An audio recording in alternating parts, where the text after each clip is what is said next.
Hello and welcome. I'm Leigh-Ann Gerrans and you're watching W News Extra, broadcasting live from the Al Arabiya headquarters. These are our top stories. President Trump removes tariffs on UK steel and aluminium as he announces a historic trade deal with the UK. Pakistan claims it has killed 40 to 50 Indian soldiers as the conflict between the two nations ramps up. And white smoke emerges from the Vatican as a new pope is elected.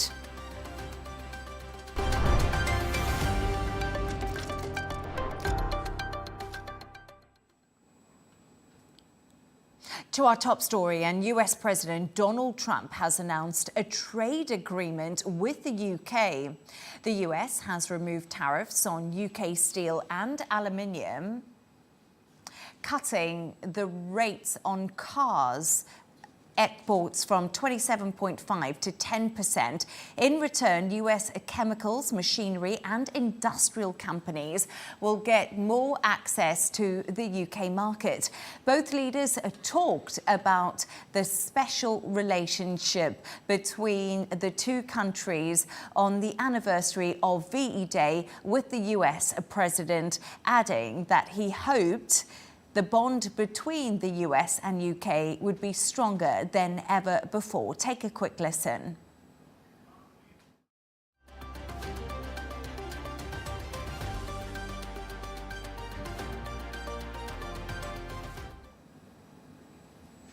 New market access for American chemicals, machinery, and many other industrial products that weren't allowed, and they'll end up getting products that they'll be able to price, and if they like them better and we make great products, they'll be buying those products, but they were not available in the UK. Furthermore, in a historic step, the deal includes plans that will bring the United Kingdom into the economic security alignment with the United States. That's the first of its kind. So we have a big economic security blanket, and that's very important. And we feel very, very comfortable with that because it's been a great ally, truly one of our great allies. Really important deal. This is going to boost trade between and across our countries. It's going to not only protect jobs but create jobs, opening market access. And to discuss this and all of today's stories, I'm joined by Dubai 92 presenter John O'Hayes and correspondent and columnist Gemma White. Thank you both for joining me this evening. Gemma, let's start with you on this UK-US trade deal. This is a hugely symbolic day for the special relationship between both of the countries. Yeah, coming on VE Day, and the fact that the UK is the first country to sit down with the US and work out these tariffs that have been making headlines for so long is a big moment, especially, as you said, there is a special relationship between the two nations. They have a very strong relationship, irrespective of who the leaders have been. So what we've seen is both the US and the UK coming away from this meeting, both very happy, you know, seeming to have got what they set out to achieve. The US is the UK's biggest trading partner, and this is definitely seen as a win for Keir Starmer. He also has the backing of Reform Party leader Nigel Farage. But I think overall everyone's come away very happy from the negotiations. Yeah, and exactly. And I also think for Donald Trump, this is good because it's the first big tariff deal since Liberation Day happened, Jono, in many respects. He is packaging this as the proof that he can strike a deal. And this is the first of many that we're likely to see as well. Of course, we know that he's likely to go forward and meet in Shanghai towards the end of this week. But there's more agreements. This will now put huge pressure on the EU. It'll put pressure on China and others to try and strike a deal. And it's likely that more bilateral deals will stem from this as well. Obviously, we've now seen the UK, they've also reduced their tariffs in return for this, 5.1% down to 1.8% on US products, which is also a huge reduction as well. And 27.5% down to 10% is a big win for Keir Starmer. And currently, in his somewhat turmoil since he's taken office, he needs the win on this. So I think he'll be touting this as a huge win for the UK and for his party in general, which I think is one that he definitely needed. No, absolutely. I agree. And we have spoken about this. The UK was desperate for this deal. You know, they've been touting it for so long. And also we saw a trade deal with India early in the week. So it is a win, definitely, for the Labour Party. But Gemma, we mentioned this. Does this open the door for deals with other countries now, too, for the US potentially? Is Donald Trump the man that's going to get all the countries to do these deals and things are just going to work out? Well, now that the ball is rolling, I do think things are going to happen quite quickly. And as you mentioned, China and the US are meeting in Geneva on Saturday to begin their talks. Now, the rhetoric around the talks and tariffs with China was much more bullish than it was around talks with the UK. Obviously, China is a giant trading partner for the US. So between them, they trade up to $585 billion a year. There's an imbalance, though. So the US imports from China $440 billion US dollars a year, and China imports $145 billion. So there is a lot on the table, billions, obviously. Yeah. But I do think, now the ball is rolling, the countries are going to be lining up to make their deals. No, I couldn't agree more. But what I thought was quite interesting was just the optics today. Obviously, Donald Trump and Keir Starmer announcing this deal. Keir Starmer on the phone, Donald Trump, surrounded by Peter Mandelson was there, also his US Commerce Secretary, Howard Lutnick. And it just seemed to be like a lot of Donald. There's a lot of friendship going on there. I wonder, have they become friends over the time? Well, it's somewhat of the bros club, and it has to be for a deal like this to be portrayed in the way that it is as a success. He has to focus on the special relationship, and I think that was referred to several times by Donald Trump, who said the special relationship that we have with our friends in the UK, and this has been seen as that. It's as we said, it's a breakthrough deal, and it's a step forward for diplomacy as well. And Keir Starmer did this from, of course, taking place at a car manufacturing garage, which is great because it's zero tariffs on automobiles and that entire sector, and the steel sector as well, which is the big win that the UK is taking away from this. However, it's going to take months. We're not going to see this transpire in the immediate future. It's not going to be 2 weeks or 3 weeks. It will take months before the ball is rolling on this. And although the tariffs have been paused for now on the Trump administration's part, it will be a little while before we see the knock-on effect of this and see, has this worked? Has Trump's tariffs actually worked? Because we're not going to know that until we're maybe 6 months down the line. But the stocks from today would indicate that there's been a positive impact on both markets, on both sides of the Atlantic. And sterling was obviously higher and the pound reacted really well to this information. But then I was also thinking the BOE cut interest rates. So there is a lot happening if we want to look at the markets and we want to look at sterling and the pound in that respect. But I just wonder right now that there's still a 10% blanket tariff on the UK. OK, we've got this deal with Donald Trump, but are we in a better position than we would have been before the 10%? I think we're in a better position than we would have been with the 27.5%, if that makes sense, and hopefully that's the win that you'll take out of this. And remember, they were reciprocal tariffs in the first place. So to put a 10% tariff there, it's still a win in comparison to the huge tariffs that were there. Now, what Trump requires to do is to make those deals with every other country so that we can see the knock-on effect of those. To see it any other way than a win, it is a bigger win for the US. And once we get into the nitty-gritty and the details of this, we'll see more. But it's a PR win, but practically, it may not be such a big win for the UK. There's definitely a US tech advantage for this, and this will come down to the digital service tax, which we don't know enough about just yet, but this said there'll be a revisiting of that, and the UK will reconsider its digital services tax, which majorly affects US tech companies at the moment. So when that comes into play, we'll get a better picture. A couple of days' time, once we can see exactly what the figures are, we'll have a better idea for just how much of a win it is, but right now the PR exercise is booming and it's making it a win. I do think as well, other countries are not necessarily going to be looking at the UK deal as the litmus test. I think that will come from the discussions with China. And also what I find interesting is I don't think Biden talked about the special relationship much at all. Trump seems to be really invested in it, and previous presidents haven't really talked about it as much, I think since like Clinton, really. So he does seem really invested in moving this forward. And I think that was part of picking the UK as the first country to do this deal with. Yeah, that is a really good point. And like you say, that meeting that will happen in Geneva with China and the US on this could be the one that we all need to watch out for. Yeah, great discussion points. And actually, they mowed the lawn at the White House for this today. It was a big day. It was a big day. Yeah. That's so British. Yeah, it's so British, isn't it? Donald Trump had everyone out mowing the lawn. I don't know why. I kind of really enjoyed that. I saw when they had, they had the camera and everyone was mowing the lawn. I thought, oh, wow, it's always like... The neighbours are coming round. Yeah, the neighbours are coming round. The world's going neighbours for tea. Yeah, and I did think that, actually. But let's move on to our next story now. And Pakistan says it has killed 40 to 50 Indian soldiers near the Kashmir border, revenging the Indian strikes. India took aim at what it called terrorist infrastructures on Wednesday after the attack in Kashmir. That was last month. Pakistan says 31 people have been killed and 57 injured by airstrikes, whilst India's army says at least 15 civilians have been killed by Pakistani ammunition. Earlier, I spoke to the Defence Minister of Pakistan, Khawaja Asif. Here is what he had to tell us.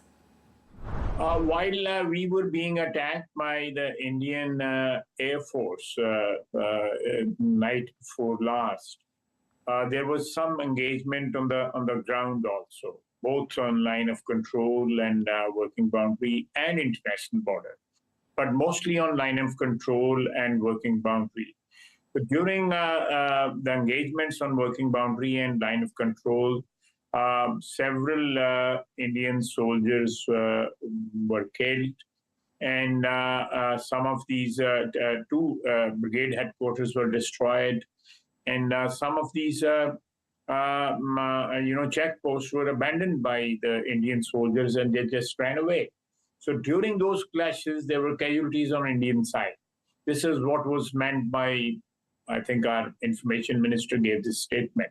So this is the detail of the incident or engagement which was there night before last on the line of control, which is the border between the occupied Kashmir and independent Kashmir on our side. OK, great. And is there any proof for what you've just said to me that this did happen? Well, I can check. You can send your correspondent. We can take them to the control line and show them what is happening over there. That is the maximum we can do under the circumstances. We have been telling India since last 2 weeks that let's hold an independent international inquiry into the incident of Pulwama. They are not responding to that, not even a word from them. So that is something which is, they're holding the whole thing very close to their chest. And they are not ready to hold an international inquiry and the accusation they are leveled against Pakistan. They must hold an inquiry. We cannot be blamed just like that for the benefit of political benefit of Indian leadership. That's not acceptable. India says it struck terrorist sites in Pakistan. Do you recognise these areas as terrorist hotspots? There are no terrorist sites in Pakistan. There are no training camps in Pakistan. We invite the international media, international observers, or whatever. They can come and inspect these sites if there are training camps over there, or if there are any terrorists over there, anything. We are open to any inspection, any inquiry that do we have, as India is saying, any camps, training camps, or harboring terrorists on our territory. Let them come out with some sort of proof or some sort of evidence. Let's hold inquiries in both incidents. these terrorist camps allegation on our side, and Pulwama incident on their side. Let's hold any commission from any country, China, USA, Russia, Saudi Arabia, UAE, all these countries. They are all these countries are friendly with India also.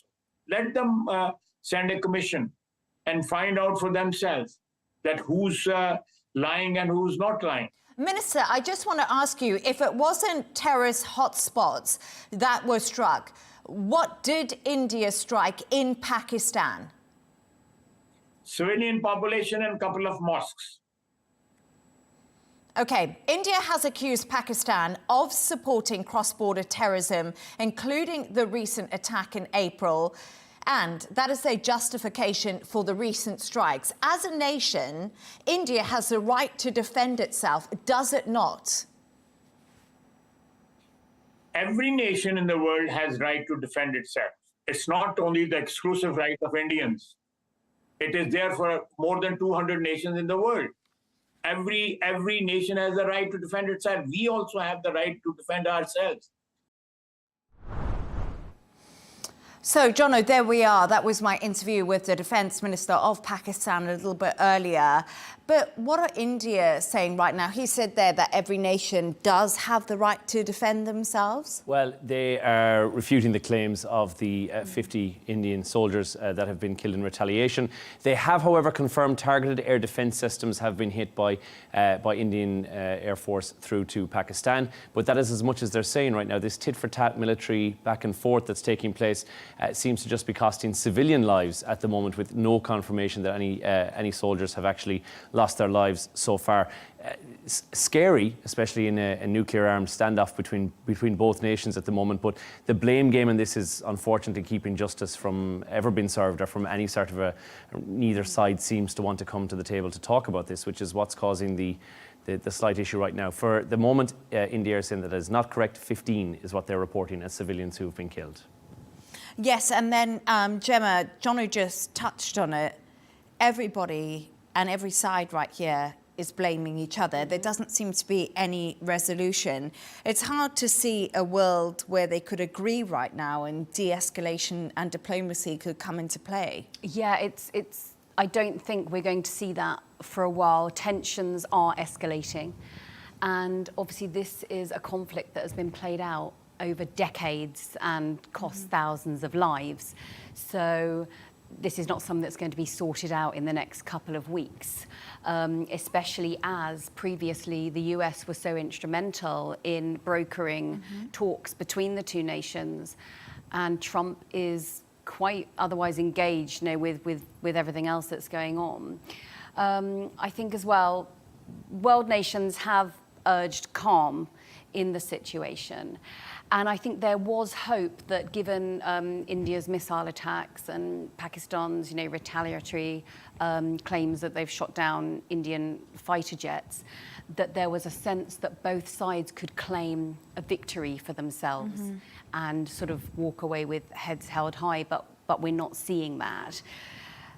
There is obviously, unless Washington begins to get involved, there is scope for other nations, the Gulf states especially, I think was mentioned, Yeah, he mentioned Saudi Arabia, Qatar and the UAE, who have relationships with both countries.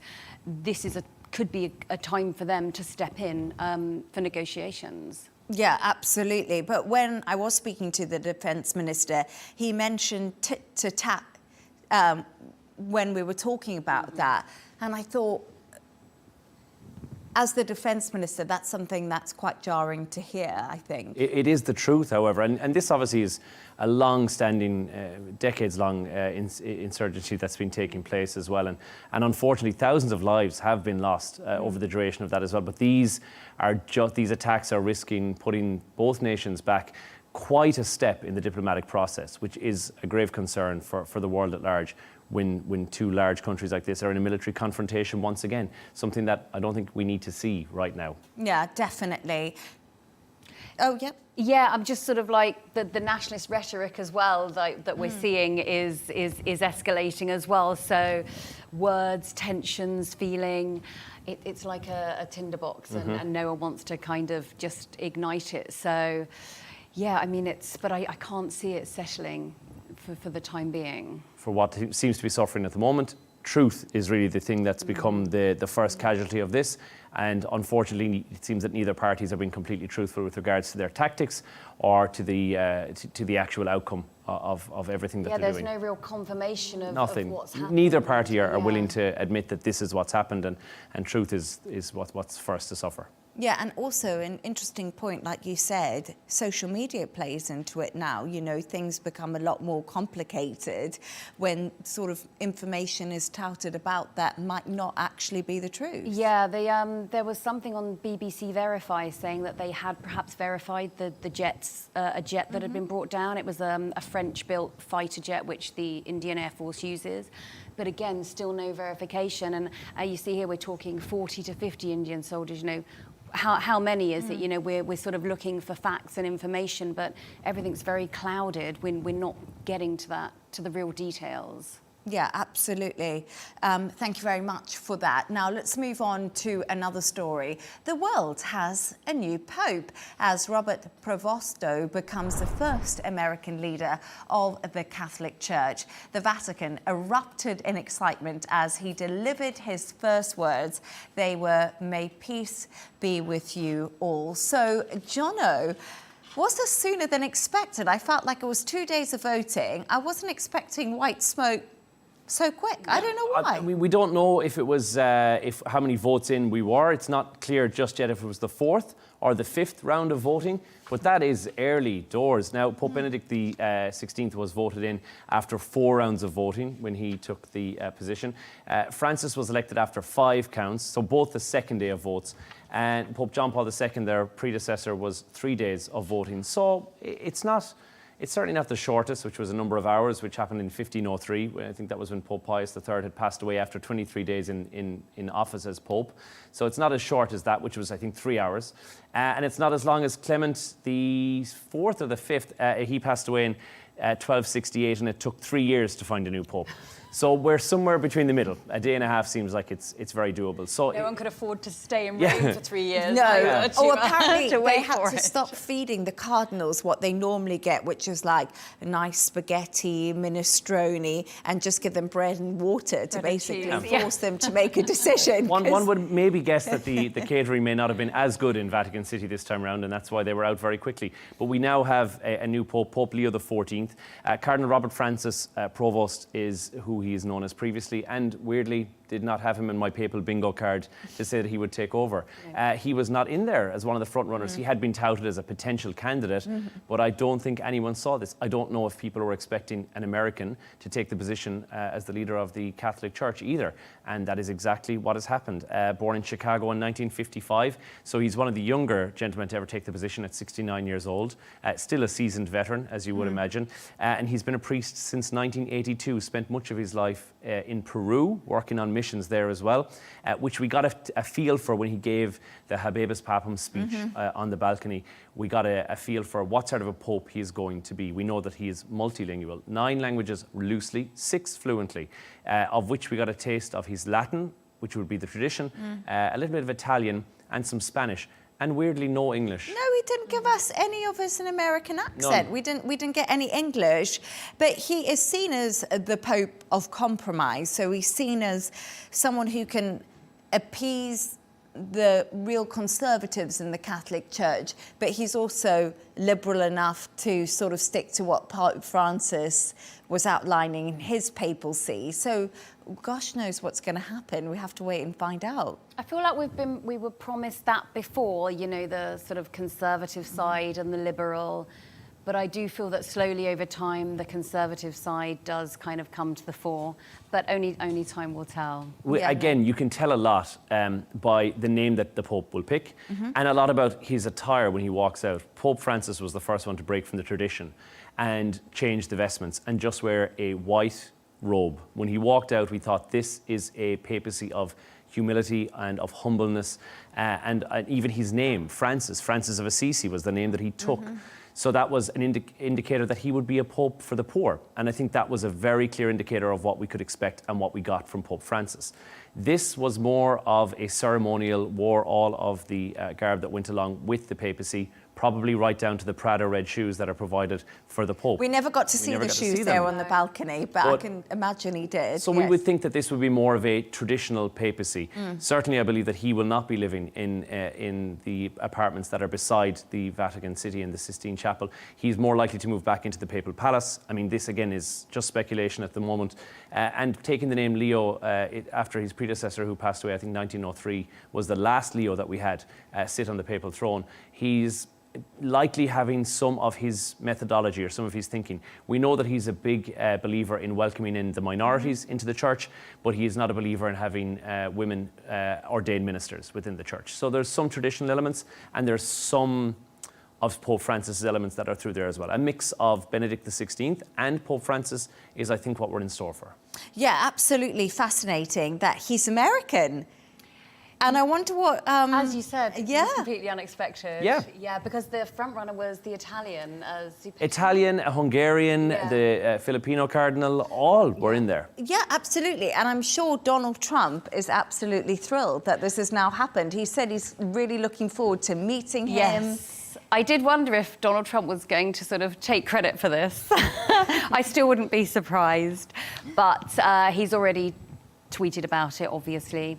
He said it is such an honour to realise that he is the first American Pope, and he looks forward to meeting Pope Leo XIV, and it will be a very meaningful moment.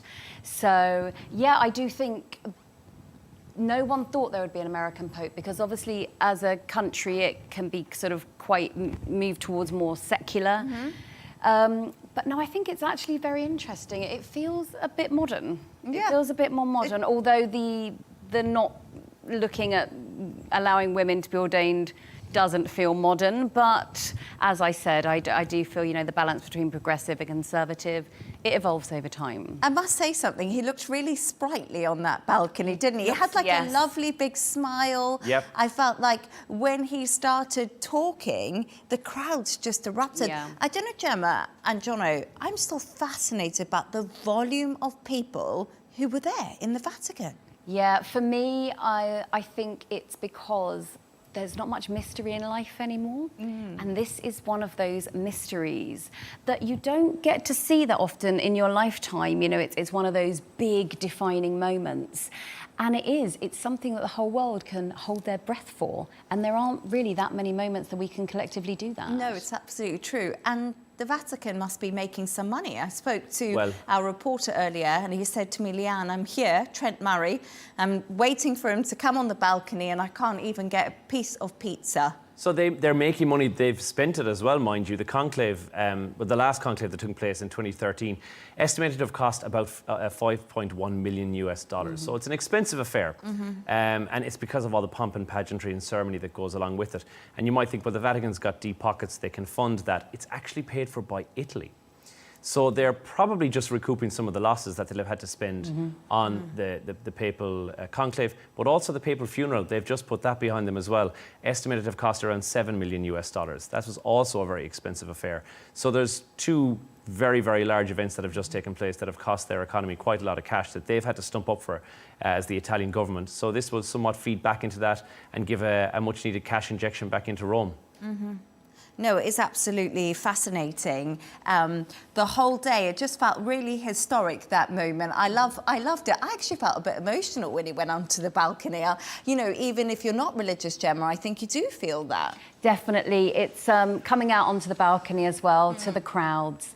And I think even if you're not religious, you can appreciate what it means to other people in that moment. And I think that's wonderful, seeing so many people coming together like that. Yeah, it is wonderful. And especially in times when we've not really seen that of late. Yeah, absolutely great. We've got a new Pope, Pope Leo XIV, and we saw that white smoke today. Now we can move on to another story. Ukraine has accused Russia of breaking its own ceasefire agreement as a 3-day pause begins, intended to mark the end of World War II. However, there's been no immediate reports of damage or casualties and no verification of a Russian attack. It comes as Moscow prepares to host a Victory Day parade in the city tomorrow.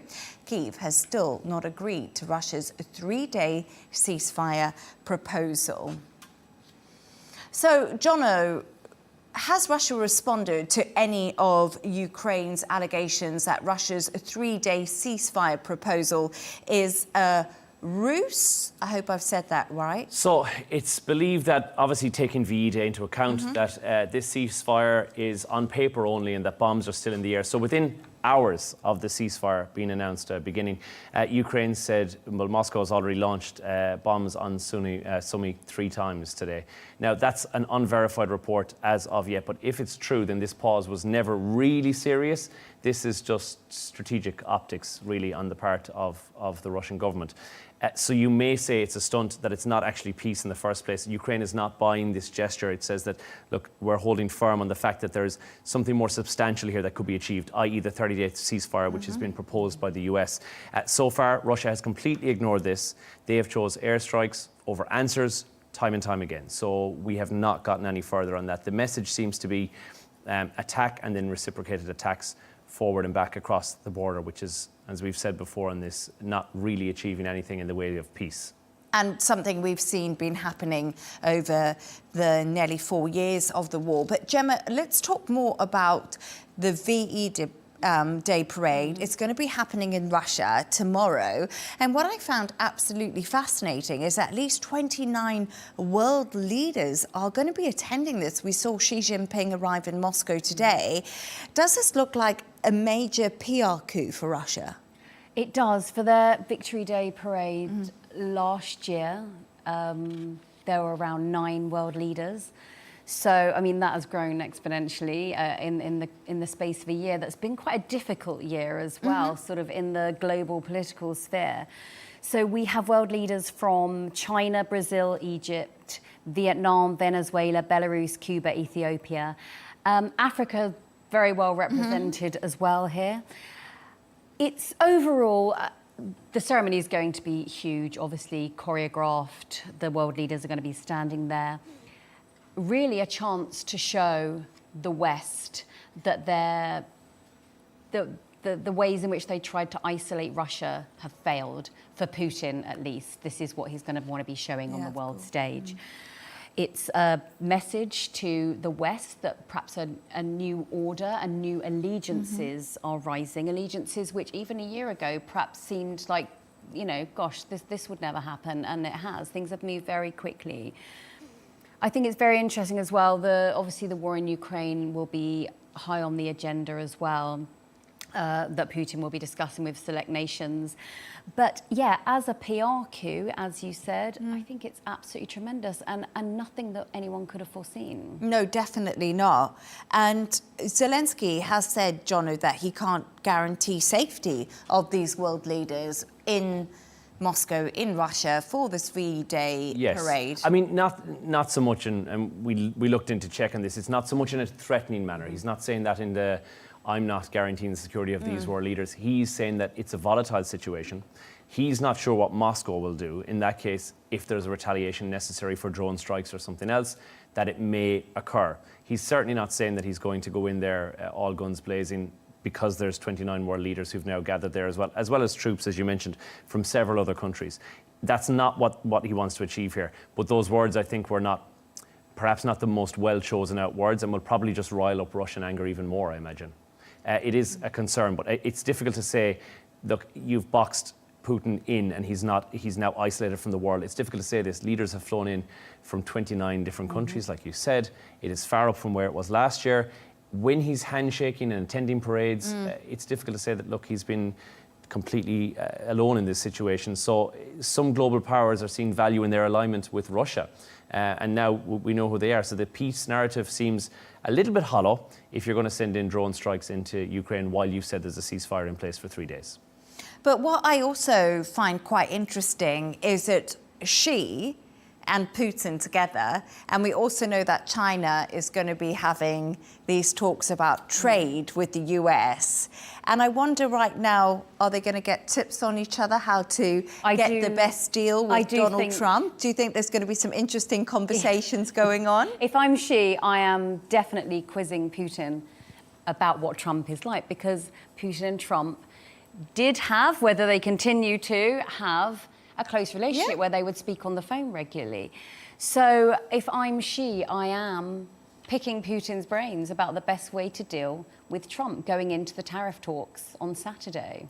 No, absolutely. But let's be honest, it could be different for Donald Trump because Ukraine has signed this minerals deal. We're just talking about the Vatican. You remember those amazing pictures of Donald Trump and Zelenskyy together? I think those will be historic. So Trump seems to have, you know, formed some sort of relationship with Zelenskyy. Again, Russia hasn't really come to the negotiating table. I don't think like Trump wanted them to. No, and also not taking them up on the 30-day ceasefire offer, which now there may be more pressure on that. The US may say, listen, we want you to do this 30-day ceasefire. Remember, now the US has got a vested interest in Ukraine. Yeah. It needs to get in there for the minerals. Yeah. It needs there to be peace and stability in order for that to come to fruition. So I think there will be now deeper conversations had, possibly once the VE Day celebrations and commemorations are finished and everyone's gone back home again, where Russia and the US will have a conversation whereby some sort of an agreement needs to be met, because otherwise the US can't get into Ukraine in order to reap the benefits of their negotiation and their deal, which was ratified just today by the Ukrainian government. Yeah, absolutely. And finally, we're actually going to move on from this story. Thank you for your thoughts on that.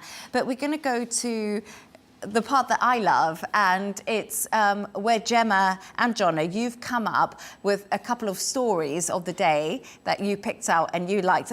Gemma, your story is pretty wild. I'm just going to put it out there. It's about a man who's been bitten by snakes 200 times. I don't know.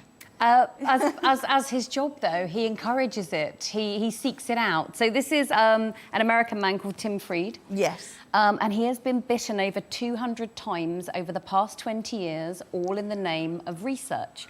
Not only has he been bitten over 200 times by mambas, cobras, kraits, some of the most deadliest snakes in the world, he's also been injected 700 times with venom from poisonous snakes. Now, it began when he wanted to build up his immunity for he had a YouTube channel. Obviously, this is kind of classic YouTube influencer behaviour. Yes, exactly. For the likes, subscribe and like. And he was documenting his exploits on YouTube. And he wanted to better immunise himself against being bitten by snakes. And he started to realise, he actually went into a coma. He got bitten twice, very in quick succession. And when he came out of it, he sort of had a bit of an epiphany that this is what he wanted to do with his life.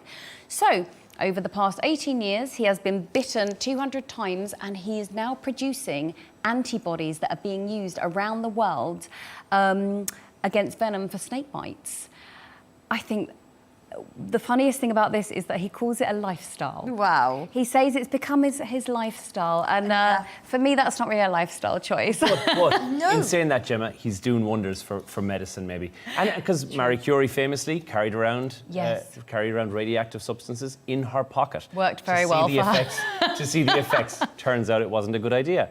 But what he's doing is creating... So is it his blood that is now the antibody? His blood. He is basically, as we said earlier, you know, the patient zero for antivenom for snake bites. Apparently 140,000 people a year die from snake bites. That's a lot more than I would have ever thought. Yes, that's and then a lot. 3 times as many need amputations or can be disabled from it. So it's a huge amount. Yeah.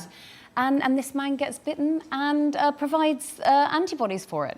You would hope that they will genetically modify that somewhat and take his blood and then make the antivenom synthetically, because otherwise we're bringing this guy in every week to take his blood. And I feel that's very unfair. Yeah, I mean, he's going to have a lot of iron in his diet to reproduce blood. Oh, yeah, and would it have enough antivenom in it? Would he have to keep on being injected? You know, where does He must the be cycle unstoppable start? by now. This I know. man, he's Iron Man. He's It's a lot. It's a lot for a YouTube video. I know. It's a lot. It's a lot for a lifestyle. You know, I was thinking on like living in the beach in the Bahamas, not being bitten by snakes. But Jono, apparently yours is about saying sorry, and we say sorry too much. But Well, we need to stop, apparently.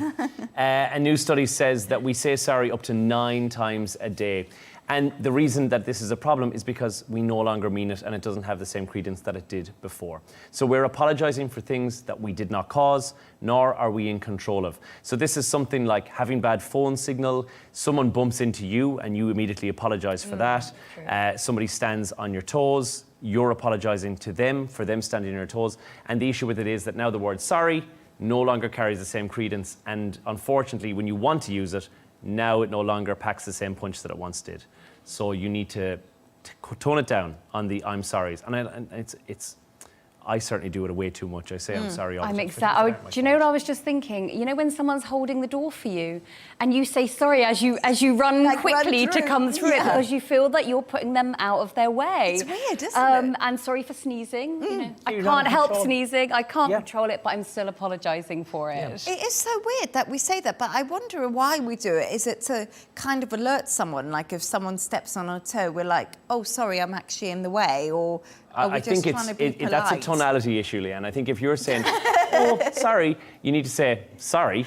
And that More passive-aggressive. Yeah, more Yeah. passive-aggressive is the win on Yeah. this. Especially if you're in the workplace and you're saying sorry to a colleague, giving them work that is actually their job, and you're saying, sorry, but could I ask you Yeah. to do this? Yeah. The word sorry doesn't need to be there.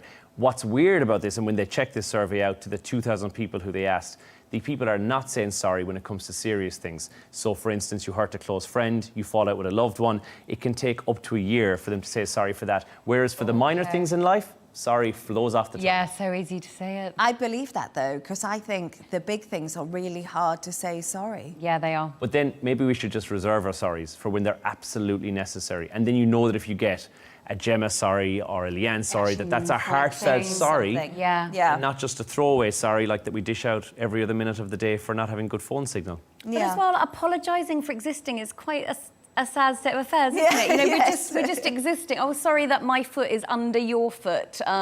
You know, sorry that you've slammed the door in my face. We do tend to apologise just for taking up space. So, yeah, less sorries would actually be quite nice, I think. It's my 2025 mantra. Don't Less- say sorry. less sorry. I'll do Okay. one in January. I must say something. When my mum used to argue with me when I was small, I used to say, sorry that I was born. And now I'm going to say sorry because we're out of time. So I just want to say thanks for all your thoughts on the story we've discussed today. Dubai 92 presenter Jono Hayes and correspondent and columnist Gemma White.